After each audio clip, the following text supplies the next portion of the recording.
আমাদের যমুনোত্রী ট্রেক হয়ে গেছে। এবারে আজকেই আমরা যমুনোত্রীর থেকে এখন চলে যাব উত্তরকাশীর দিকে। তো উত্তরকাশীর জন্য এই বাস, তো সকাল 8টায় একটা বাস বেরিয়ে গেছে, আর এখন দুপুর 2টো এই বাসটা যাবে। এইটা হচ্ছে একদম মানে উত্তরকাশীতে আজকে রাত্রে স্টে করে আবার এই সেম বাসই কালকে গঙ্গোত্রী করিয়ে আবার উত্তরকাশীতে ফেরত নিয়ে আসে। তো এই হচ্ছে বাসের ড্রাইভারের ফোন নাম্বারও আপনাদেরকে দিয়ে দেবো যদি যান। তো আমরা এসে বসে পড়েছি, হোটেল ছেড়ে দিয়েছি। এবার যখন 2টোর সময় ছাড়বে, আজকে রাত্রিটা আমরা উত্তরকাশীতে স্টে করে কালকে গঙ্গোত্রী করব। গঙ্গোত্রী করে হার্সেলবাড়ি যাওয়ার ইচ্ছা আছে, দেখা যাক কী হয়। আমরা এখন যাচ্ছি উত্তরকাশীর পথে। আপনারা যারা ডাইরেক্ট হরিদ্বার থেকে গঙ্গোত্রী করতে চাইছেন, তারা হরিদ্বার বা ঋষিকেশ থেকে আপনাদেরকেও চলে আসতে হবে প্রথমে উত্তরকাশী, উত্তরকাশী থেকে যেতে হবে গঙ্গোত্রী। জানকীচট্টি থেকে দুপুর 2টোয় আমাদের বাস ছেড়েছিল। উত্তরকাশী পৌঁছতে প্রায় 6 ঘন্টা টাইম লাগিয়ে দিয়েছে। এখন 8টা বেজে গেছে। কালকের গঙ্গোত্রী যাওয়ার জন্য আমাদের বাসের অ্যাডভান্স টিকিট বুক করবো ভেবেছিলাম, সেই টিজিএমওর কাউন্টারও বন্ধ হয়ে গেছে। আজ রাতটুকু এখানেই কোনো একটা হোটেলে কাটিয়ে দেবো, কাল সকালে আবার গঙ্গোত্রীর উদ্দেশ্যে আমাদের যাত্রা শুরু হবে। এখন বাজে হচ্ছে ভোর 5:30। আমরা উত্তরকাশীতে চলে এসেছি। এই আমাদের বাস, গঙ্গোত্রী যাব। তো মোটামুটি আগের দিন রাত্রেই টিকিট কেটে রাখতে হয়। কালকে আমাদের বাস ঢুকতে প্রায় 8টা বেজে গেছে। কালকে কাউন্টার বন্ধ হয়ে গেছিলো। এই হচ্ছে একদম বাস স্ট্যান্ডের সামনেই হচ্ছে টিজিএমও অফিস। ওখান থেকে আজকে টিকিট কেটে নিলাম। 2টো টিকিট 220 টাকা করে নিয়েছে, মানে 440 টাকা। বাস ছাড়বে 7টা, কিন্তু এসে যেহেতু টিকিট করা ছিল না, তাই এত ভোরে এসে জায়গা নিতে হলো।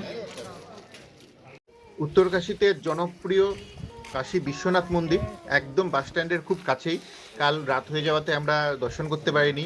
আজ আমাদের বাস ছাড়তে এখনও মোটামুটি ঘন্টাখানেক সময় বাকি আছে। সেই সুযোগে ভোর আমরা চলে এসেছি কাশী বিশ্বনাথ মন্দির দর্শন করতে ও পুজো দিতে। এই মন্দিরটি বারাণসী অর্থাৎ কাশী বিশ্বনাথ মন্দিরের প্রতিরূপ মনে করা হয়।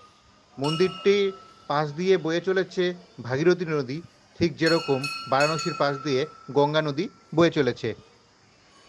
বলা হয় এখানে দর্শন করলে কাশী দর্শনের সমান পুণ্যলাভ হয়। উত্তরকাশীর এই বিশ্বনাথ মন্দিরের প্রাঙ্গণেই আছে শক্তি মন্দির।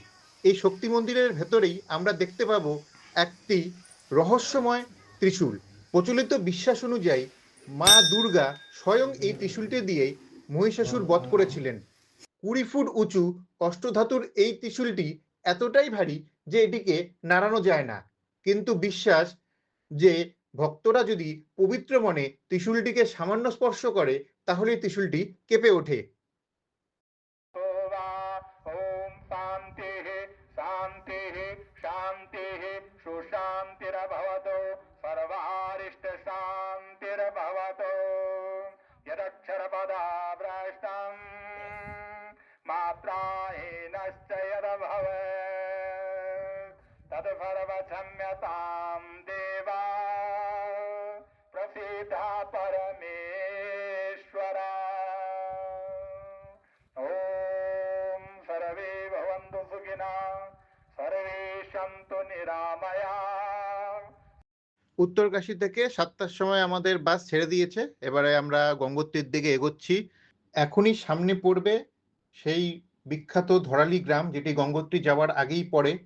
ছবির মতো সুন্দর শান্ত সেই গ্রামটি বন্যার ফলে আগের বছরই জানেন আপনারা পুরো ধূলিসাৎ হয়ে গিয়েছে। গ্রামের কোনো চিহ্নই আর দেখতে পাওয়া যায় না। এখন সামনেই সেটি আসবে আমাদের। এই দেখতে পাচ্ছেন আমরা ধরালি গ্রামের ওপর দিয়ে যাচ্ছি। কে বলবে এটি যে একটি গ্রাম ছিল?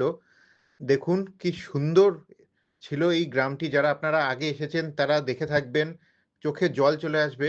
পুরো কিচ্ছু নেই, শুধু বোল্ডার আর বোল্ডার। রাস্তা, বাড়ি, হোটেল কিছু নেই, সব গঙ্গার জলে তলিয়ে গিয়েছে। এই গ্রামের বুকেই এই জায়গাতেই ছিল পাণ্ডবদের তৈরি কল্পকেদার মন্দির, যেটি অনেকবার প্রাকৃতিক দুর্যোগ সহ্য করেও দাঁড়িয়েছিল, কিন্তু এই গত বছরের দুর্যোগ আর সহ্য করতে পারেনি। শেষ অবশিষ্টটুকুও ধূলিসাৎ হয়ে গিয়েছে। শতাব্দীর পর শতাব্দী ধরে পাহাড়ের বুকে দাঁড়িয়ে থাকা সেই ইতিহাস আজ হারিয়ে গেছে গঙ্গার রুদ্ররূপে। প্রকৃতির রুদ্ররূপে গ্রাস এই পুরো গ্রামটি মানে সত্যি দেখে খুব মনটা খারাপ হয়ে গেল। সকাল 7টার সময় উত্তরকাশী থেকে আমাদের গাড়ি ছেড়েছিল, এখন বাজে 11টা 10। এখন এই 4 ঘন্টা 10 মিনিট লেগেছে আমাদের এই গঙ্গোত্রী পৌঁছতে। এই হচ্ছে আমাদের বাস। মোটামুটি এই বাসে যারা এসছে প্রায় 95% আবার এই বাসে করেই উত্তরকাশী ফিরে যাবে। এই বাস আবার 2টোর সময় ছাড়বে, সেম বাসেই। আমরা এই বাসে হাসিল চলে যাব, হাসিল গিয়ে স্টে করবো, নাহলে এখানেও থাকা যায়। এখানে প্রচুর জায়গা আছে থাকার। যারা এই গঙ্গোত্রী জায়গাটাকে ভালো করে এক্সপ্লোর করতে চান, রাত্রেবেলা আরতি দেখতে চান, তারা এখানে থাকতেই পারেন। কিন্তু এখানকার লোকেরা ম্যাক্সিমামই কেউ থাকে না, সব আসে পুজো দিয়ে আবার বেরিয়ে চলে যায়। যেমনটা বলছিলাম, বেশিরভাগ মানুষই এখানে পুজো দিয়ে আবার উত্তরকাশীর দিকে ফিরে যান। তবে চাইলে এখানে থেকেও যেতে পারেন, কারণ গঙ্গোত্রীতে ছোট বড় প্রচুর হোটেল ও ধর্মশালা রয়েছে।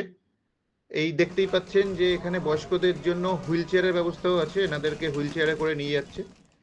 তো যেটা বলছিলাম, বিশেষ করে যারা গোমুখ তপোবন ট্রেকিং এ যান, তারা অনেকেই এখানে এক রাত থেকে তারপর ট্রেক শুরু করেন। বাজেট হোটেল থেকে শুরু করে তুলনামূলক ভালো ও দামি হোটেল সব ধরনের অপশন এখানে পাবেন, তাই থাকার জন্য আলাদা করে চিন্তা করার কোনো কারণ নেই।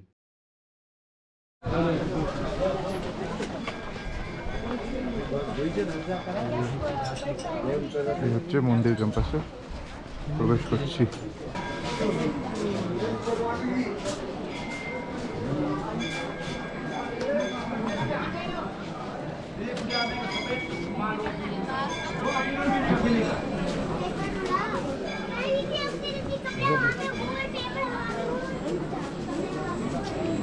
লাইন পড়েছে তো।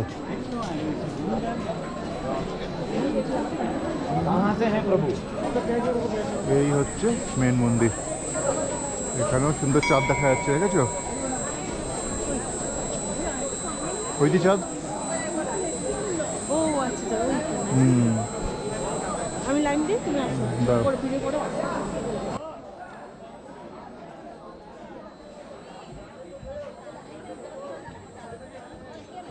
এই গঙ্গোত্রী সেই জায়গা যেখানে হিন্দু পুরাণ মতে দেবী গঙ্গা পৃথিবীতে অবতীর্ণ হয়েছিলেন। এখানেই ভগবান শিব তার জটা থেকে পবিত্র গঙ্গা নদীকে প্রবাহিত করেছিলেন। কিন্তু মন্দিরের ভেতরে ফটোগ্রাফি বা ভিডিওগ্রাফি কোনোটাই অ্যালাউ নেই। যদি দেখবেন যে অপরূপ মায়ের মুখ এখানে। মায়ের প্রতিমার মুখটি সোনায় তৈরি, একদম যখন দেখবেন তাকিয়েই থাকতে ইচ্ছা করবে।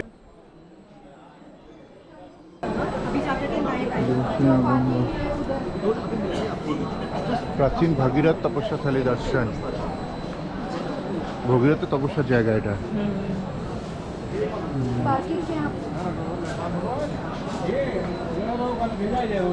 এটা আরতি স্থল, এখান থেকে আরতি হয়।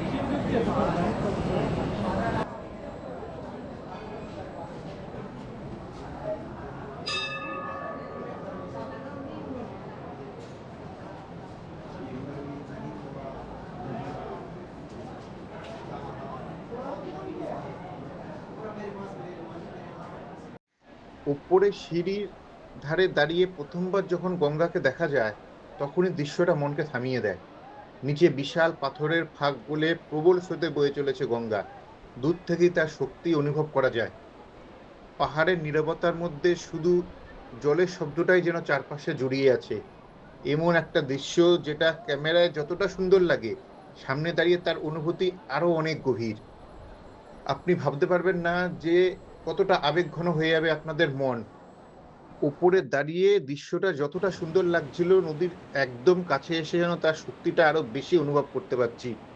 প্রকৃতির সামনে মানুষ যে কত ছোট, সেটা এই জায়গায় আসলেই বোঝা যায়।